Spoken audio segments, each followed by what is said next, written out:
तो जब भी बात आता है इंग्लिश के पेपर का तो लोगों का दिमाग इससे खराब नहीं होता कि कितना टफ पेपर होगा। भाई हमें तो कुछ आता ही नहीं है। नहीं नहीं नहीं नहीं, हम सबकी फटी हुई होती है कि भाई साहब सब आता है बट लिखने को समय नहीं है भाई साहब। ये प्रॉब्लम हर किसी के साथ होता है। तो आओ बात करते इस वीडियो के अंदर पे इसका सोल्यूशन क्या है। कैसे एक टॉपर, अब बात करें तो बैक बेंचर टॉपर अपना इंग्लिश का पेपर समय पे कंप्लीट करता है। इंग्लिश का पेपर अच्छा तभी जाएगा जब तुम पूरा का पूरा पेपर समय पे कंप्लीट करोगे, क्योंकि पेपर में सब चीज इजी होगा यार। मतलब ऐसा कुछ आउट ऑफ द बॉक्स नहीं आने वाला, बस समय की कमी होती है भाई साहब। वरना तो यार इंग्लिश के पेपर में 100 में से 100 लाने से कोई नहीं रोक सकता। तो आओ इस वीडियो के अंदर मैं तुम्हें बताता हूँ कि किस तरीके से तुम्हें क्लास 12 इंग्लिश के एग्जाम पे टाइम मैनेज करना है एंड पेपर प्रेजेंटेशन करना है। टाइम मैनेजमेंट का बात थोड़ा बाद में करेंगे, पहले बात करते हैं पेपर प्रेजेंटेशन के बारे में। अब एक टॉपर किस तरीके से पेपर को प्रेजेंट करता है ये जानने के लिए तुम्हें यार पेपर देखना ही होगा टॉपर का। और ये है तुम्हारे सामने टॉपर का पेपर जो कि मैंने सीबीएसई की वेबसाइट से डाउनलोड किया है। तुम चाहो तो कमेंट सेक्शन पे इसका पीडीएफ का लिंक मैं तुम्हें दे दूंगा, जाके वहां से डाउनलोड करो और देखो किस तरीके से एक टॉपर अपना पेपर को प्रेजेंट करता है। बट पहले इस वीडियो को देख लो, उसके बाद जाना।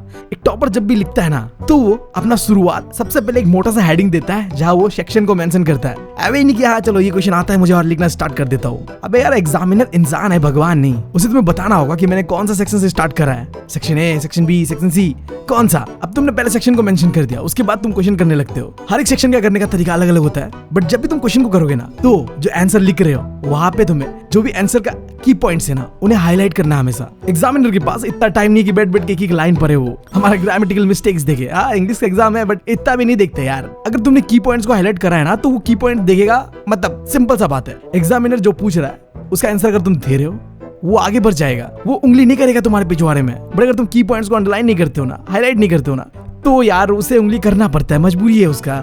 उसे भी तो समझना पड़ेगा ना तुमने क्या लिखा है। तो डिटेल ही पड़ेगा, ग्रामेटिकल मिस्टेक्स देखेगा तुम्हारा एंड तुम्हारे मार्क्स कटेंगे इससे। तो सॉल्यूशन क्या है, एक पेंसिल लेके बैठना, जब भी क्वेश्चन का आंसर तुम लिख लो उसके बाद जो की पॉइंट्स है तुम्हें लगे जो भी है इंपॉर्टेंट है उसे अंडरलाइन करते हुए जाना।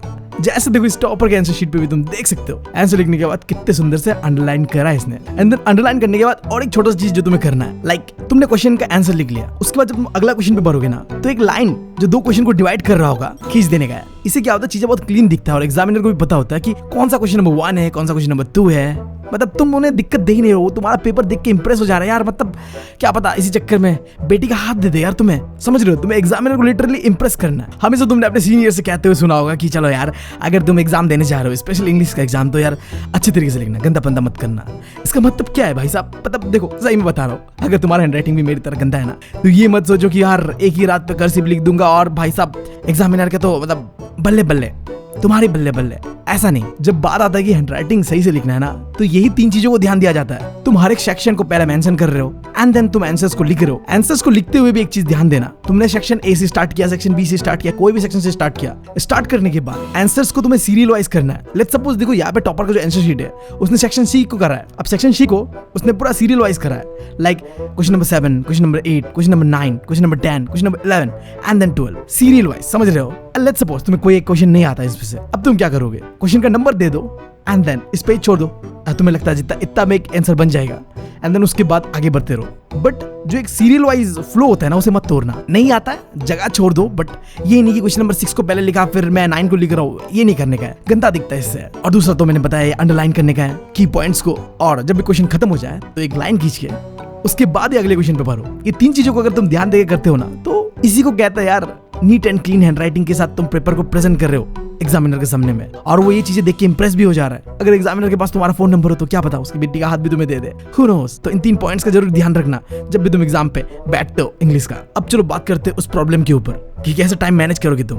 देखो यार मैंने बताया पहले इंग्लिश के पेपर में यार सब आसान होता है, क्या ही अलग पूछ दिया रहा है तुम्हें। हर साल की तरह वही ग्रामर एंड राइटिंग सेक्शन होगा, लिटरेचर जो तुम पूरे साल पढ़ते हुए आए हो, और अनसीन पैसेज जो कि मतलब अगर तुम्हारा इंग्लिश अच्छा है तो तुम मतलब फुक के करके आओगे। इंग्लिश का पेपर कभी भी डिफिकल्ट नहीं होता, मतलब गधे से गधा बच्चा, मेरे तरह भी बच्चा 80-90 स्कोर कर लेता। तो तुम तो टॉपर हो यार, तुम तो टैलेंटेड हो यार, तुम तो मतलब क्या ही कर दोगे, I don't know. Like literally मैं बता रहा हूँ, मैं बिना पढ़े मतलब इंग्लिश कौन ही पढ़ता यार।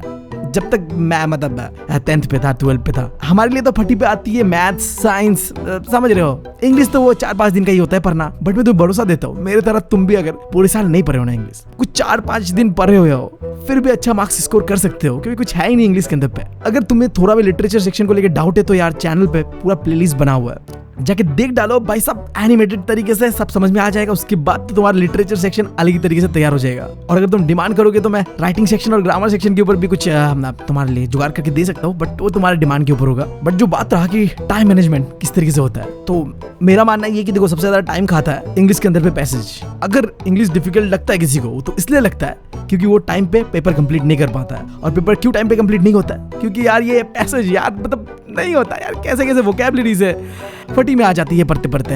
एक बार पढ़ा, दो बार पढ़ा, समझ नहीं आया, एंड दैट कंफ्यूजन यार। तो बाय गॉड कसम से कह रहा हूँ, अगर भाई मानते हो ना मुझे, तो सेक्शन 1 अनसीन पैसेज को पहले स्टार्ट मत करना। अनसीन पैसेज का दिक्कत ये रहता है ना, अगर तुम स्टार्ट में स्टार्ट करते हो तो तुम्हें कंफ्यूज करेगा, बट अगर आखिर में करते हो ना तो आई डोंट नो कैसे, बट हर चीज आसान लगने लगता है, हो जाता है यार सब। आई डोंट नो, एक बार पढ़ते आंसर अंदर से आ जाता है, क्योंकि तुम 2 घंटा अपना घिसा चुके हो ना, इतना तुम्हारे अंदर पे वो फ्लो आ जाता है। और वो फ्लो क्या करता है, तुम्हें मदद करता है अनसीन पैसेज को 10 से 15 मिनट में कंप्लीट करने पे। तो अगर तुम अपने भाई का सजेशन मानो ना, तो मैं तो यार कहूंगा कि तुम स्टार्ट करना लिटरेचर सेक्शन से। पूरे साल पढ़े हुए हो, कर लेना यार उसी से स्टार्ट, इजी होगा, कॉन्फिडेंस बनेगा, टाइम पे कंप्लीट भी हो रहा होगा first section.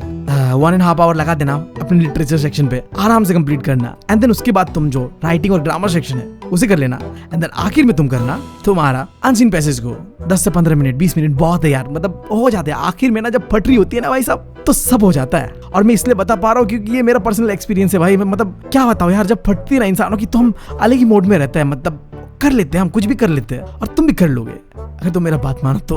I don't know, अगर तुम्हें मेरा सजेशन पसंद नहीं आया तो तुम वीडियो को अभी खत्म कर सकते हो, बट अगर तुम्हें मेरा सजेशन पसंद आ रहा है ना तो यार लाइक करे बिना जाना मत इस वीडियो को। खैर, तो यही था पेपर प्रेजेंटेशन के ऊपर, टाइम मैनेजमेंट के ऊपर, जो भी मेरा पर्सनल एक्सपीरियंस था मैंने तुम्हें वही शेयर किया। मेरा अपना पर्सनल व्यू बताओ तो मुझे नहीं लगता कि इंग्लिश बहुत डिफिकल्ट होने वाला है, ना ही 10th पे होता है ना ही 12th पे होगा। आई होप तुम लोग पार के आने वाले हो, जो मैंने पॉइंट को बताया उसे ध्यान रखोगे। और हाँ, एक बार इस टॉपर के आंसर शीट को जरूर चेकआउट करना, थोड़ा कॉपी करने का ट्राई करना। आंसर्स को नहीं यार, मतलब गलत मत समझना, बस पैटर्न को, किस तरीके से इस बंदे ने लिटरेचर सेक्शन को अटेंड कर रहा है, किस तरीके से इस बंदे ने राइटिंग सेक्शन को अटेंड कर रहा है, किस तरीके से इस बंदे ने अनसीन पैसेज को अटेंड कर रहा है, देख लोगे तो आसानी रहेगा। कमेंट सेक्शन में इसका गूगल ड्राइव का लिंक दे दूंगा, अगर दिक्कत होता है तो तुम मुझे पर्सनली इंस्टाग्राम पे भी पूछ सकते हो आगे। तो यार यही है, मिलता हूं तुम लोगों से अगली वीडियो में। अगर कुछ भी और डिमांड हो तो यार कमेंट सेक्शन तुम लोग के लिए भर देना।